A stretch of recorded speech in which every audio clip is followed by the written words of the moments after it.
يا أيها الذين آمنوا إنما الخمر والميسر والأنصاب والأزلم رجس من عمل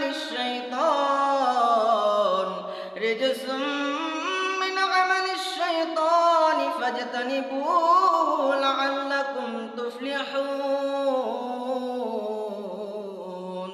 আমার মালিক আল্লাহ পাক রব্বুল আলামিন সূরা মাইদার 91 নম্বর আয়াতের মধ্যে বলে ইয়া আইয়ুহাল্লাযীনা আমানু হে ঈমানদারগণ ইন্নামাল খামরু ওয়াল মাইসিরু নিশ্চয় মদ এবং জুয়া ওয়াল আনসাব ওয়াল আজলাম প্রতিমা পূজা এবং লটারি কাটা রিজসুম মিন আমালিশ শাইতান এইগুলা শয়তানের কাজ ব্যতীত আর কিছুই নয় ফাজতানিবু লাআল্লাকুম তুফলিহুন যদি তোমরা এগুলা বর্জন করো তাহলে তোমরা সফল কাম হইয়া যাইবা। এ আমার প্রাণের বন্ধু আমার মালিক আল্লাহ পাক রব্বুল আলামিন এই সূরার মধ্যে চারটা বড় বড় পাপের কাজ উল্লেখ করিয়া বলিয়াছেন এইগুলো হইল নোংরামি এবং শয়তানের কাজ। যদি তোমরা এগুলোকে তরক করো তাহলে তোমরা সফল কাম হইয়া যাইবা। আমার মালিক আল্লাহ পাক রব্বুল আলামিন বলে নিশ্চয়ই মদ জুয়া এবং লটারি কাটার উপার্জন হারাম। হে আমার বন্ধু এই হারাম কাজ থেকে বেঁচে থাকলে আল্লাহ পাক রব্বুল আলামিন দুনিয়া এবং আখিরাতের জমিনে শান্তি দান করবে। এই পৃথিবীর মধ্যে এই সমাজের মধ্যে হারাম পন্থায় যত মাল উপার্জন করা হয় তার মধ্যে আরেকটা হইল তেজারত। ব্যবসা বাণিজ্যের মাধ্যমে একজন ব্যবসায়ী আর ব্যবসার কাজের মধ্যে হারাম ঢুকাইয়া আমানতদারি নষ্ট করিয়া একজন ব্যবসায়ী সে হারাম পন্থায় মাল উপার্জন করে। আল্লাহর নবী বিশ্ব নবী রাহমাতুল লিল আলামিন বলে গো যারা ব্যবসার মধ্যে আমানতদারি ঠিক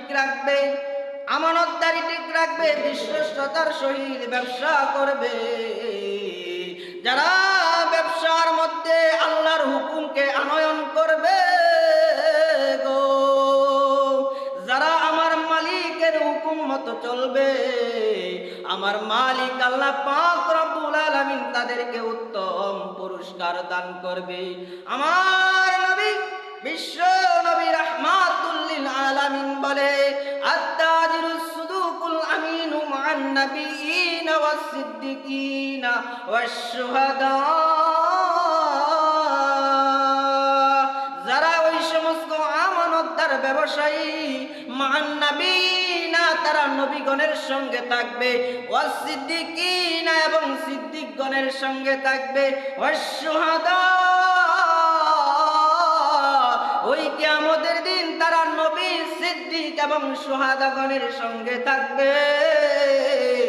আর যারা ব্যবসার মধ্যে হালাল আনয়ন করবে না, বিশ্বস্ততা অবলম্বন করবে না, আমানতদারির সহিত বিশ্বাসের সহিত ব্যবসা বাণিজ্য পরিচালিত করবে না, যারা আল্লাহর হুকুম এবং রাসূলের সুন্নাত অনুযায়ী ব্যবসা করবে না, কাল কিয়ামতের দিন আমার মালিক তাদেরকে পাপিষ্ঠ অবস্থায় উঠাইবে।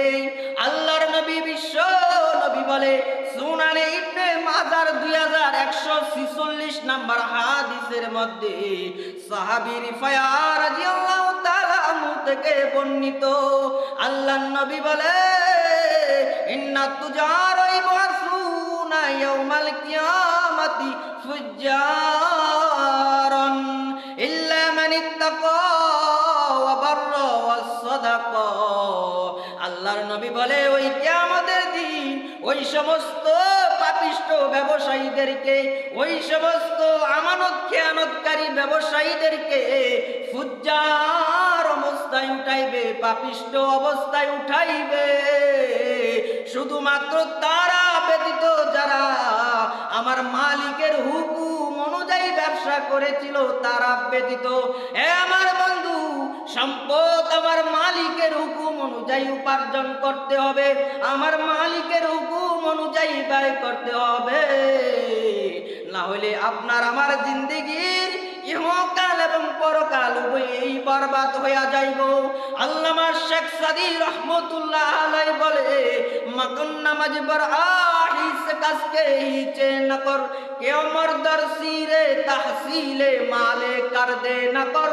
যারা সম্পদ উপার্জন করলো এবং জমা করলো, আখিরাতের জন্য কিছু করলো না, শেখ সাদী রহমতুল্লাহ আলাইহি বলে, তোমরা তার জানাজার নামাজই পড়ো না। এ আমার প্রাণের বন্ধু, এই পৃথিবীর জমিনটা হইল ক্ষণস্থায়ী এক জিন্দেগি। মালাকুল মউত আসবে, দেহ থেকে প্রাণটা লইয়া যাবে চলিয়া। মুহূর্তের মাঝে আমাদের জীবনের লীলা খেলা এক মুহূর্তেই শেষ হইয়া যাইবে। অতএব যতদিন দুনিয়ার জমিনে থাকবো,